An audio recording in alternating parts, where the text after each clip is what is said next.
3 நாட்களாக வனாந்தரத்திலே சுற்றுப்பயணம், வனாந்தரத்திலே சுற்றி திரிகிறார்கள். குடிக்க தண்ணீர் இல்லை. குடிக்க தண்ணீர் இல்லாமல் நாவறண்டிருக்கும் போது அவர்கள் வந்து சேருகிற இடம் மாறாவா இருக்கிறது. வேதம் சொல்லுகிறது, ஜனங்கள் அந்த தண்ணீரை ருசி பார்த்த போது, யாத்ராகமம் 15ஆம் அதிகாரம் 23வது வசனத்தை வாசிக்க கேட்போம். யாத்ராகமம் 15:23. மாராவின் தண்ணீர் கசப்பாயிருந்தது, அதை குடிக்க அவர்களுக்கு கூடாதிருந்தது. அதனால் அவ்விடத்துக்கு மாரா என்று பெயர். நன்றாய் கவனியுங்கள். இந்த நேரத்தில் தான் நமக்கு நிறைய கேள்விகள் வரும். இஸ்ரவேல் ஜனங்களை தேவன்தான் வெளியே கொண்டு வருகிறார். இஸ்ரவேல் ஜனங்களை தேவன்தான் விடுவித்துக் கொண்டு வருகிறார். அவர் வரும்போது அவருடைய வழிகளில் என்னென்ன இருக்கும் என்பது ஆண்டவருக்கு தெரியும். செங்கடல் இருப்பது ஆண்டவருக்கு தெரியும். அவர்கள் வனாந்தரத்தில் வருவது ஆண்டவருக்கு தெரியும். அவர்கள் தண்ணீருக்காக வேதனைப்படுவார்கள் என்பதெல்லாம் ஆண்டவருக்கு தெரியும். அப்படி தெரிந்தும் நம்ம என்ன நினைப்போம் தெரியுமா? இதெல்லாம் தெரியும்ல ஆண்டவருக்கு, அப்படின்னா ஒரு நல்ல நீரூற்றண்டையில கொண்டு போய் அந்த ஜனத்தை விட்டுருக்கலாம்ல. 3 நாளா அவங்க தண்ணி இல்லாம கஷ்டப்படுறது அந்த ஆண்டவருக்கு தெரியும்ல. 3 நாளா அவங்க தாகத்துல வறண்டு போறது அவங்களுக்கு தெரியும்ல ஆண்டவருக்கு. அப்படின்னா அவர் கொண்டு போய் தண்ணீர் உள்ள, நல்ல தண்ணீர் உள்ள இடத்துல விட்டுருக்கலாமே. ஆனா இவர் போய் கொண்டு விட்ட இடம் மாறா, கசப்பான தண்ணீர். அதை ருசி பார்க்கிறார்கள், கசப்பா இருக்கிறது. அது அன்றைக்கல்ல, அது பல ஆண்டுகளாகவே கசப்பா இருக்கிறது. ஆனால் நடந்தது என்ன தெரியுமா?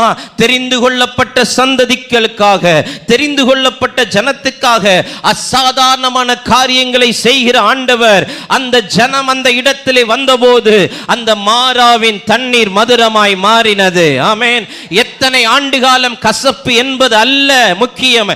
எத்தனை ஆண்டு காலம் வாழ்க்கை கசந்து என்பதல்ல முக்கியம். நீ தேவனால் தெரிந்து கொள்ளப்பட்ட சந்ததியாய் தேவனுடைய கட்டளைகளுக்கு கீழ்ப்படிந்து அவருடைய வழி நடத்துதலுக்கு உன் வாழ்க்கையை ஒப்பு கொடுத்து வருவாயானால் அது எந்த மாறாவாய் இருந்தாலும் அதை மதுரமாய் மாற்ற என் தேவன் வல்லமை உள்ளவர். ஹல்லேலூயா.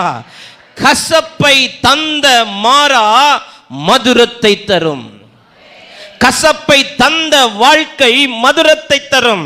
கசப்பை தந்த வாலிப மகன் மதுரத்தை தருவார். கசப்பை தந்த வாலிப மகள் மதுரத்தை தருவார். எந்த பிள்ளையினுடைய வாழ்க்கை கசந்து போனதோ அதே பிள்ளையினுடைய வாழ்க்கையிலே மதுரத்தை உண்டு பண்ணுகிற மகத்தான கிரியைகளை உங்கள் கண்கள் பார்க்க போகிறது. ஆமென். ஹல்லேலூயா. இஸ்ரவேலுடைய கண்கள் அவருடைய மகத்தான கிரியைகளை கண்டது. அசாதாரணமான கிரியைகளை செய்தார். ஆமென். He is not an ordinary God to do an ordinary thing. அவர் சாதாரண தெய்வம் அல்ல, சாதாரணமான காரியத்தை செய்கிறதற்கு அவர் extraordinary God. ஹல்லேலூயா. அவர் அசாதாரணமான தேவன், அசாதாரணமான காரியங்களை செய்வார். ஹல்லேலூயா. இங்கே சாட்சிகளை கேட்டோமே, இவர்கள் ரட்சிக்கப்படுவதற்கு வாய்ப்பு கிடையாது. நீங்கள் முடிந்தால் ஒரு விசை பஞ்சாப் மாநிலத்துக்கு போய் அந்த தேசத்தில் போய் ஊழியம் செய்து பாருங்கள். வருஷத்தில் ஒரு விசையாவது ஆமென் ஒரு டீமாக நாம் பஞ்சாப் மாநிலத்துக்கு போக வேண்டும். ஆண்டவருக்காக நம்ம நின்னோன்னு வைங்களேன், ஆண்டவர் அவர் செய்கிற காரியங்கள்லாம் அசாதாரணமான காரியங்கள். ஹல்லேலூயா. ஹல்லேலூயா. நான் ஒரு வருஷமா சொல்லியிருப்பேன், சர்ச்சுக்கு ஒரு கேமரா வாங்கினா காசு கொடுங்க, சர்ச்சுக்கு ஒரு டிவி வாங்க காசு கொடுங்க, சர்ச்சுக்கு ஒரு மிக்சர் வாங்கினாங்க காசு கொடுங்க, சர்ச்சுக்கு ஒரு மைக் வாங்கினாங்க காசு கொடுங்க. ஒரு ஈ காக்கா கூட அசையல, ஒரு சில சகோதரர்கள் குடும்பங்களை தவிர. ஆனா பாருங்க, நேரம் வந்துச்சு, ஆண்டவர் செஞ்சாரு, மகத்தான கிரியைகளை கண்கள் கண்டது. ஹல்லேலூயா. அப்போ இங்கே வசனம் சொல்லுகிறது, கசப்பை தந்த மாறா. எத்தனையோ பேர் அந்த மாறா வழியாய் கடந்திருப்பார்கள். நாட் only Israelites, இஸ்ரவேல் மக்கள் மட்டுமல்ல, எத்தனையோ பேர் அந்த வழியாய் கடந்திருப்பார்கள். எல்லாரும் அதை தண்ணீரை ருசி பார்த்திருப்பார்கள். கசப்பு என்று சொல்லி அந்த இடத்தை புறக்கணித்திருப்பார்கள், அந்த இடத்துக்கு வருவதை தவிர்த்திருப்பார்கள். ஆனால் இஸ்ரவேல் ஜனமும் அதே வழியாய் வருகிறது.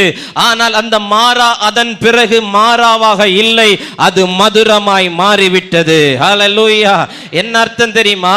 உங்க வாழ்க்கையில தேவன் செய்கிற அதிசயம் உங்க வாழ்க்கைக்கு மட்டுமல்ல ஆசீர்வாதம், உங்களுக்கு பின் வருகிற சந்ததிகளுக்கும் அது ஆசீர்வாதம். ஆமென். இஸ்ரவேல் ஜனம் சில நாட்கள் மாராவிலே இருந்துவிட்டு அடுத்த பகுதிக்கு கடந்து விட்டார்கள். ஆனால் அவைகளை தொடர்ந்து வந்த ஜனம் அந்த இடத்துக்கு வந்து அந்த மாராவின் தண்ணீரை ருசி பார்த்தபோது கடந்த நாட்களில் இருந்த கசப்பு இப்ப இல்லை. I want to prophesy. இன்றைக்கு சில குடும்பங்களை பார்த்து நான் தீர்க்க தரிசனம் உரைக்க விரும்புகிறேன். இதுவரைக்கும் கசப்பான வாழ்க்கை சந்தித்திருக்கிற அனுபவங்கள் மற்றவருடைய பார்வைக்கு அது தென்பட்டிருக்கலாம். ஆனால் இனி வருகிற சந்ததிகள் உன் வழியாய் வரும்போது அந்த கசப்பை அவர்கள் உணராத அளவுக்கு ஒரு மதுரத்தை ஆண்டவர் உன் குடும்பத்துக்கு தருவார். உன் வியாபாரத்திலே ஒரு மதுரத்தை தருவார். உன் பொருளாதார மண்டலத்திலே ஒரு மதுரத்தை தருவார். கசப்பை தந்த மாறா மதுரத்தை தரும். ஆமென். மகத்தான கிரியைகளை கண்கள் காணும். அசாதாரணமான கிரியைகளை கண்கள் காணும்.